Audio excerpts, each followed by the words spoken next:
pull the curtain back for a second, because the story everybody is chasing about Rick Ross is not the story that actually happened. Everybody is arguing about a number. 2,000, 17,000, 19,000. Pick the digit that fits the meme. But the real thing that just detonated inside hip-hop this week is not a sales figure. The real thing is an empty chair. A chair that should have been filled. A chair that used to be filled.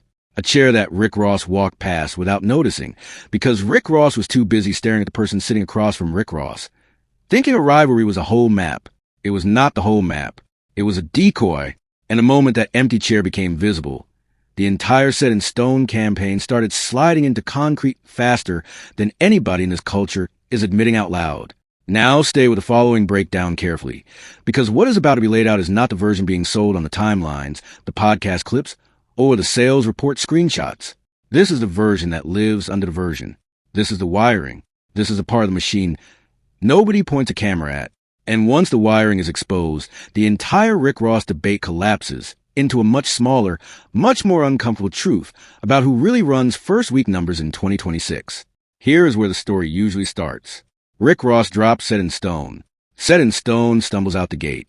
50 Cent grabs a phone, opens Instagram, and fires off a caption that reads like a eulogy written in laughing emojis. Jig is up. 20 features under 10,000 sales. Damn boy, it is over. The internet does what the internet does. The memes flood in. The Officer Ricky jokes come back out of retirement. The podcast circuit lines up to autopsy an album that has barely finished breathing. Joe Budden weighs in. DJ Akademiks weighs in. Tony Yale weighs in. Uncle Murder weighs in. Even Rick Ross weighs in on Rick Ross. Live from a boat, waving off the numbers with a Basquiat metaphor that would sound smoother if the seats at the Miami tour stop were not glowing green, like a Christmas tree, with a discount sign taped to the door.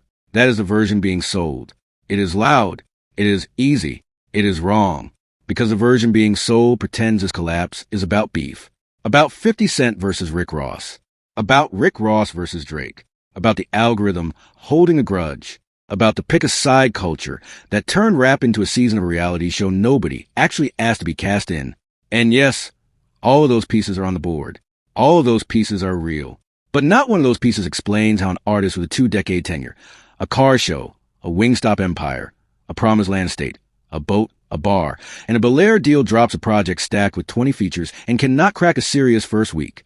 That does not happen from beef. That happens from something structural. Something that was quietly removed before the album ever left the vault. So let the record scratch. Let the timeline reset. Let the empty chair speak. For roughly a decade and a half, Rick Ross had a hidden co-signer built into every rollout. Not a feature, not a producer, not a manager, a gravitational field. Every Rick Ross single that mattered lived inside a shared universe with Drake. Every Maybach Music Victory Lap ran through a Toronto cosign. Every playlist algorithm learned to read Rick Ross and Drake as one signal, not two. The Aston Martin music record, the Stay Schemin' verse that rewrote the Cool Crash, the Dice Pineapples chorus, every warm intro on every big platform. That cosign was not a favor. That cosign was infrastructure. Streaming systems trained on that signal. Radio slots inherited that signal. Sync deals leaned on that signal. Even the podcast circuit calibrated to that signal, without anybody in the room noticing what the wiring looked like. Then Rick Ross walked into a room and set fire to that wiring on purpose.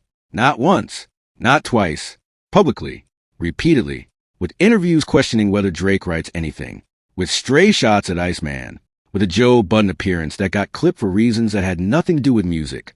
And here is where the empty chair enters. The moment Rick Ross cut that infrastructure loose, Rick Ross did not just lose a friend. Rick Ross lost a passive recommendation engine that had been running in the background of every Rick Ross release for 15 straight years. Every playlist that used to auto-seed a Rick Ross record next to a Drake record stopped, seeing that adjacency is safe. Every fan overlap that used to convert quietly stopped converting quietly. Every algorithmic memory Rick Ross had banked in the machine went cold overnight, and nobody at Maybach Music noticed the temperature drop until the first week numbers came back looking like a group chat notification instead of a Billboard debut. That is the empty chair. Not Drake as a hater. Not Drake as a general. Drake is a phantom variable inside the plumbing that Rick Ross ripped out with two hands, then stood over the pipes wondering why the water stopped running. Now look at Set in Stone through that lens, and the entire album strategy makes a different kind of sense. 14 out of 19 tracks are features. 95% of the project is cosigns. That is not laziness. That is somebody trying to synthetically manufacture the exact infrastructure that Rick Ross just torched. It is a chemistry experiment trying to rebuild oxygen from spare parts after somebody kicked open the airlock. 20 guest artists cannot generate the same passive lift as one gravitational cosine that the algorithm has been memorizing since 2010. The math does not work. The physics does not work. The rollout was a rescue mission dressed up like a victory lap, and only the crew inside the boat knew a leak was already spraying under the deck. Meanwhile, from Shreveport, Louisiana, of all places, 50 Cent watched the entire sequence with the calm of somebody who had already run this experiment on other people. 50 Cent did not need to expose Rick Ross. Rick Ross exposed Rick Ross. All 50 Cent had to do was stand next to the smoke with a camera and a caption. 50 Cent posted a Tory Lanez number outselling a Rick Ross number. 50 Cent posted the 2000 rumor. 50 Cent posted the ticket map with the green to Miami Arena that looked like a bingo card missing its winning row. Every post was a lit match dropped near gasoline Rick Ross had already poured. 50 Cent did not build the fire. 50 Cent framed the fire, so the cameras had somewhere to point.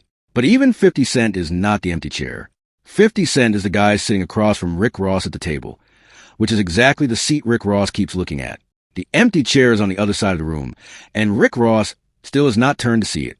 Rewind further, because the seat has fingerprints on it from before the Drake fracture. Look at the last 3 Rick Ross projects that outsold expectations. Every one of those cycles had a warm ambient cosign somewhere in the chain. A whale record on the same label. A Meek Mill single feeding the same funnel. A DJ Khaled anthem tying the crews together. A Drake verse sitting in the pocket as a safety net. When those safety nets were healthy, Rick Ross' first week numbers behaved. When those safety nets frayed, Rick Ross' first week numbers had to be defended in interviews with lines about long games and Basquiat valuations. That is not a coincidence. That is a pattern. And patterns are how algorithms learn who deserves visibility and who deserves the ghost lane. Here is the part the podcasts keep missing. Streaming platforms in 2026 do not run on nostalgia. Streaming platforms in 2026 run on graph theory. Every artist is a node. Every collaboration is a wire. Every cosign is a voltage. When Rick Ross snipped the Drake wire, the graph did not just lose one connection. The graph lost a hub. And when a graph loses a hub, every downstream node loses recommendation surface. Rick Ross is not being punished by an algorithm. Rick Ross is being ignored by a graph that no longer knows where to place Rick Ross on the map. That is why the Larry June comparison started stinging on the timeline. Larry June is not selling more records than Rick Ross because Larry June is a bigger star. Larry June is selling more records than Rick Ross because Larry June has a healthy web of adjacencies feeding a smaller but tighter graph. And Rick Ross tore a hole in the middle of the bigger graph and never patched it. Which brings the story back to the boat, back to the promised land, back to the 350 acres, back to the 20-year victory lap Rick Ross keeps trying to book. Rick Ross keeps citing the empire outside the music because the music itself is the one department where Rick Ross cannot outrun the wiring problem. The car show will keep running. The Wingstop bag will keep clearing. The Bel Air deal will keep signing checks, even if the terms of that deal still live inside a black box nobody outside the boardroom has actually read. The licensing catalog will keep humming. Those are separate rooms in a separate building. But the music room, the room where first week numbers actually get counted, that room has an empty chair in it. And nobody at the table wants to say the chair by name out loud in front of a rolling camera. Zoom in on that music room for a minute. The lights are still on. The engineers are still logging in.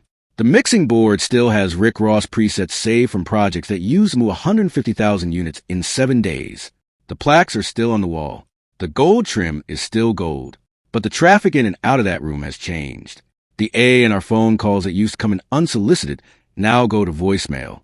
The playlist editors who used to text about Rick Ross previews now text about Larry June previews instead. The radio programmers who used to slide Rick Ross into the 6 o'clock drive time now slide Rick Ross into a legacy hour after 10 at night. Nothing on the surface looks broken. Everything under the surface has quietly rerouted. That is what a hub collapse looks like from the inside. Not a bang, not a fire alarm, just a slow reduction in the number of doors that open when Rick Ross walks up to knock. So now the sequence lines up. Sequence 1. Rick Ross builds a career on a cosine infrastructure that the algorithm slowly encodes as normal. Sequence 2. Rick Ross publicly severs the biggest wire in that infrastructure across a series of interviews, verses, and clips. Sequence 3. Rick Ross tries to synthesize replacement lift by loading Set in Stone with 19 features across 14 tracks. Sequence 4. The algorithm reads a new project without the old adjacency, treats Rick Ross as a cold start artist for the first time in a decade, and quietly reroutes attention. Sequence 5. The rumor mill catches the smoke, misreads a fire, and blames beef, blames Drake fans, blames 50 Cent, blames the season. Sequence 6. 50 Cent supplies the punchlines. Joe Budden supplies the analysis. DJ Akademiks supplies the numbers. Tony Yeo supplies the drive-by. Uncle Murda supplies the funeral verse. Nobody supplies the diagram. Sequence 7. Rick Ross steps on a boat and quotes Basquiat, because at that point what else is left to quote? And that is why Set in Stone is not a flop. Set in Stone is a receipt. A receipt for a decision Rick Ross made months before the tracklist got mastered. A decision to trade a passive engine for a public argument. Rick Ross won the argument on the podcast. Rick Ross lost the engine on the platform. Those are two different scoreboards, and the culture is only reading one of them out loud. There is one more layer, and this is a layer that should make every artist listening lean in a little closer, because the Rick Ross case is not unique. The Rick Ross case is a template.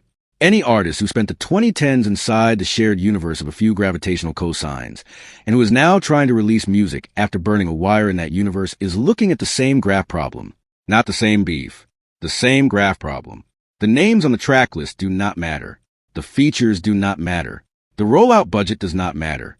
If the wire is cut, the graph does not know where to place a release, and the first week numbers come back looking like a text message from an unknown contact. So when 50 Cent laughs, 50 Cent is not laughing at Rick Ross. 50 Cent is laughing at everybody who thinks the punchline is about Rick Ross. When Drake stays silent, Drake is not being merciful. Drake is being efficient. Silence keeps the wire cut. Silence keeps the algorithm confused. Silence keeps the empty chair empty. And the empty chair does more damage than any verse Drake could ever record about the situation. Consider the ripple. Every time a Rick Ross song from 2012 autoplays after a Drake song from 2012 on somebody's throwback playlist, the graph gets a fresh reminder that the two used to travel together. That is, the old memory of the graph refuses to fully forget. But the graph also gets a fresh reminder that the pair does not travel together anymore, because there is no new record to feed the pattern. Old adjacency without new adjacency is a signal decay. Signal decay is what an algorithm interprets as a legacy relationship, and legacy relationships get sorted into the archive. Archive is where catalogs go to age quietly. Archive is not where new releases get lifted. Rick Ross just dropped a new release into an archive slot. The building is the same building. The floor is a different floor entirely. Now the podcast will keep going. The clips will keep circulating. The memes will keep printing. Somebody will tweet a comparison to Fat Joe's last first week. Somebody will screenshot a Tory Lanez number. Somebody will replay the Nick Cannon clip about the algorithm being biased. Somebody will edit a supercut of every time Rick Ross said the word set and the word stone on the same podcast. The engine of the discourse will keep turning. But underneath all of it, the empty chair will still be sitting in the corner of the room, and nobody with a microphone in this cycle is naming the chair for what the chair actually is. Because naming the chair means admitting that hip-hop first week numbers in 2026 are less about talent, less about promo, less about beef, and more about who is standing next to who in the invisible graph the platforms built without asking permission from anybody in the culture. Rick Ross forgot the graph was watching. Rick Ross forgot the wire had memory. Rick Ross forgot that when a chair goes empty at that table, the whole table changes shape, and the whole room resets around the missing weight in a way nobody warned Rick Ross about ahead of time. Set in Stone is the album. Set in Stone is a metaphor. Set in Stone is a confession Rick Ross carved into the track list without meaning to. Every feature is a sandbag against a flood Rick Ross opened by hand. Every interview shot at Drake is a signal to the graph that the adjacency is over. Every Basquiat quote from the boat is a receipt Rick Ross is filing with the culture in advance, in case the numbers come back with teeth. And the numbers came back with teeth. The 19,000 debut is not embarrassing on paper. The 19,000 debut is embarrassing in context, because the context is that Rick Ross used to be a node with a hub attached, and now Rick Ross is a node standing alone in a graph that only rewards clusters. The lesson lives underneath everything the podcasts are refusing to say. The lesson is that beef in 2026 does not cost you fans. Beef in 2026 costs you adjacency. Adjacency is the new currency. Adjacency is the new sales funnel. Adjacency is the new radio. And Rick Ross spent adjacency like petty cash, thinking the wallet was full, forgetting the wallet was actually the plug for the whole electrical grid Rick Ross was running on.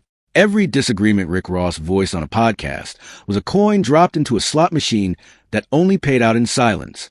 Every stray at Iceman was a subscription canceled on a service Rick Ross did not know Rick Ross was enrolled in the first place. Look at the Shreveport line one more time, because that line is a decoy inside the decoy. 50 Cent is pulling out of Shreveport, joking about American deli wings, framing the whole exit as a punchline about Rick Ross needing to give the city its money back. That is not just banter. That is a smaller version of the exact same graph move. 50 Cent is trimming adjacencies too, only on 50 Cent terms, at 50 Cent pace, with 50 Cent lawyers, and with 50 Cent narration behind every trim. When 50 Cent cuts a wire, 50 Cent cuts it clean on camera with a caption and with a receipt already printed. When Rick Ross cuts a wire, Rick Ross cuts in the Joe Budden clip, then forgets which in the wire had the voltage. That difference in surgical style is the reason one artist gets to laugh at the ticket map, and the other artist has to defend the first week from a boat. Which brings the story to the last question worth asking. Not who won the argument, not who sold more copies, not who posted the funniest caption. The last question worth asking is this. When the next legacy artist walks up to a microphone in 2027, 2028, 2029, and decides to cut a wire in the graph over a grudge that feels louder than the wiring, will anybody in the room remember what happened to Rick Ross in the summer set in stone? Or will the empty chair keep collecting fingerprints, one album cycle at a time, until an entire generation of catalogs quietly go cold in the algorithm without anybody outside the boardroom ever writing the diagram down and pass it around the room? Rick Ross is fine. Rick Ross has the boat. Rick Ross has the estate. Rick Ross has the car show. Rick Ross has a licensing catalog that will keep printing money long after the podcast cycle moves on. That part is not in dispute. But Rick Ross also has an empty chair at the table now. And every time Rick Ross sits down to plan the next rollout, that chair will be there, quiet, cold, uninvited back. And the graph outside the boardroom is going to keep remembering exactly what that chair used to do for a Rick Ross release, long after 50 Cent stops posting, long after Drake stops staying silent, long after the meme stopped trending, long after Set in Stone stops being a headline and starts being a case study in a business school textbook. Nobody in the culture wants to write, and nobody outside the culture will ever fully understand from the outside. So the next time somebody hands over a 2,000 copies rumor, or a 17,000 receipt, or a 19,000 corrected total, do not argue the number. Argue the chair. Because the chair is where the truth is sitting, and the chair is the only seat in this entire saga that has not said a single word yet. Even though the chair is the loudest voice in the room, drop a comment below with the name of the last artist whose empty chair the culture pretended not to see. Hit the subscribe button so the next chapter lands in the feed on time. And stay locked in, because the next round of this graph war is already loading in the studio somewhere, while everybody else is still arguing about a number that was never the point in the first place at all, and probably never will be until somebody with a microphone finally decides to say the quiet part out loud on a Tuesday afternoon while a Rick Ross record plays in the background of a coffee shop nobody in Miami has ever heard of, and yet the algorithm still knows every single word to that record without a single human touching play button.